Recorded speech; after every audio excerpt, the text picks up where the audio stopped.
Hi, and welcome to Class 9 of Science Fiction Filmmaking 101. In this class, I'm going to talk about casting and working with actors during production. The first thing I do is identify my cast by creating a mini profile for each character.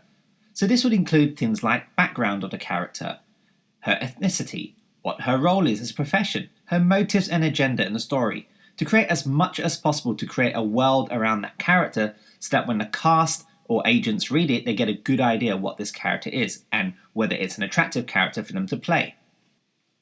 I will then use Final Draft to generate a report which shows the amount of lines each characters have on screen and how many scenes they are in and which locations they're in too. I will then export each character report as a PDF and I'll send that out as a package to agents or casting agencies. This actually helps massively with scheduling and presenting information to the actors' agents in order to find out their availability, as well as negotiating fees and then working out the logistics. Although most of casting takes place in a casting room where they audition in front of the director and the producers, actors are also required to send in self-recordings when requested.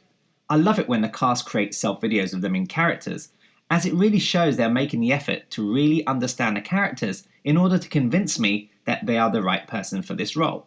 As you can see, here in the Beyond, these actors took it to another level, and it's really exciting for a filmmaker like me to really see what is out there for the movie, but also inspire me for certain things and the characters that I would probably rewrite and redo because of what I'm seeing in these actors' auditions, and when they come in, that probably give me a much more stronger reason to why I would hire that particular actor because of the influence he or she has on the character. The key thing in directing actors is to be as clear and succinct with your direction, ensuring that they understand what you're after of the scene and what you're expecting from the character in a particular moment. But we know with science fiction, there is a lot of world building which requires a lot of visual references and cues when giving direction. So on both of my films, there was a lot of visual effects and screen graphics I needed the actors to react to as part of their performance. So having visual references with you really helps the actors get into the world you're letting them play in. I also find working close by to the actors on set as opposed to being in the digital village really helps me provide direction support to the actor during each take. Sometimes I would read out each character's lines or even do sound effects for key moments to really help trigger key actions like an explosion reaction or something that's appearing on a computer screen. I also have the script pages or sides at hand to reference with the actor, and a lot of the time I'm given additional background information about the story and the character's motives and agenda, why the character feels like they need to take this particular action, or how high the stakes are in the scene, to really amp up the tension the character is experiencing. I find all of this really creates a sort of collaborative nature when working with actors on set, and it's a great experience. The other part of directing is actually providing answers to every question the actors have about their characters, but also listening to what the actors are thinking about their characters. They may have a particular take on a character in a certain moment. They may even have suggestions during blocking that they feel would better achieve what I am after. And that all makes sense because at the end of the day, the actors are the ones that live in the lives of the characters. So it's my job is to ensure that they are having everything they need to deliver the best performance of being that character, and my job is to give that support. Rehearsals are mega important, and in my opinion, I always insist that we have them, and I always ensure I schedule time for both prep and on the day. So things like action scenes, for example, it's important that the performance rehearsal is also part of the blocking of the action, as this informs all the departments from camera to costumes, makeup and hair where certain things need to be. For drama, I really like to be close to the actors and sometimes keep the rehearsal of very little people on set. And that would usually mean sometimes I'll act out with them to really find those beats together. I find this level of collaboration creates trust between me and the actors, but also it's a fun creative environment to be in. And it's really cool to find those moments like this to elevate the characters' performances through rehearsal. Get up!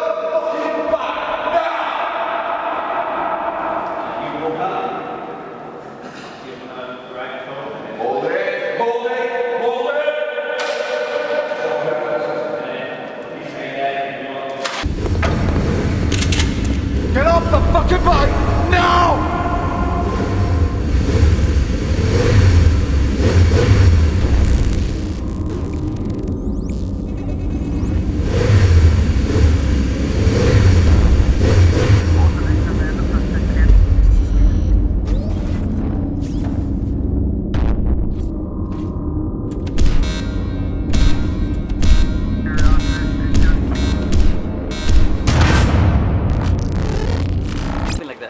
I like your personality, so keep your personality. Make it all up, but keep it natural. Yeah. You can maybe look at me, look at the camera. It's entirely up to you. Yeah, refer to the sky if you want to, but keep it natural. As a director, I love reviewing playback with actors, as it's a form of collaboration for both the actors and myself to review what is working and what isn't. But you also have to bear in mind that not all actors like watching playback, so it's worth sussing that out before showing actors playback, or at least asking if they would like to review a scene. For example, there are often times I find myself saying things like, "Hey, please come over and check this out as I want to show you a particular thing that you did last take which I loved and would love for you to do this again." So that's one approach you could take to get the actors to look at playback with you. When working with a CGI or virtual character on set, there's a lot of imagination required by the actor.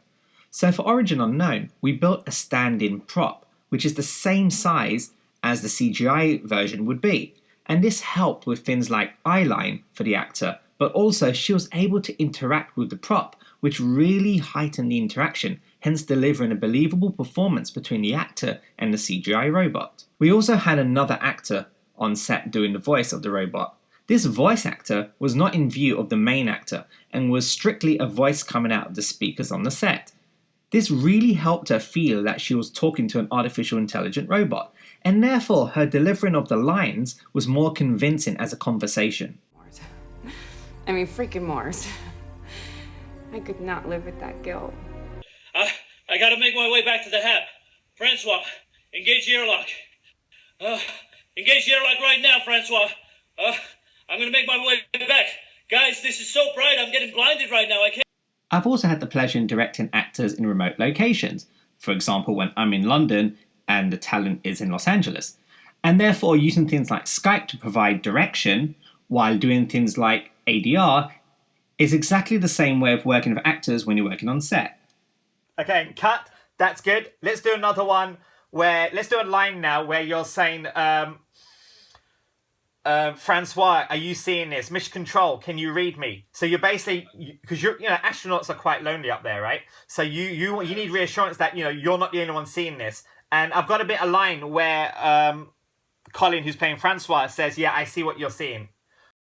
When working on a tight schedule and you have limited time with your star actor, it might be worth hiring a really good double or stand-in, which is massively beneficial to shooting all the inserts such as hand action or back profile shot, as you don't really want to use up quality time shooting that kind of stuff with your star talent. This can also be done via a second unit team too. At the end of the day, my job on the shoot as a director is to provide the actors with the confidence and the trust in order for them to expose themselves as artists on the screen for me. Remember, they're vulnerable in front of the lens as they play out the characters. So my advice is that it's important to always work closely with your actors, but also listen to any concerns or ideas they have during the shoot. It's also worth letting them know how you feel after each take of the scene, even if it's just a thumbs up saying you love it, as it's always worth letting them know so that they know what is working for you and what doesn't in order to nail that performance you're after with the character.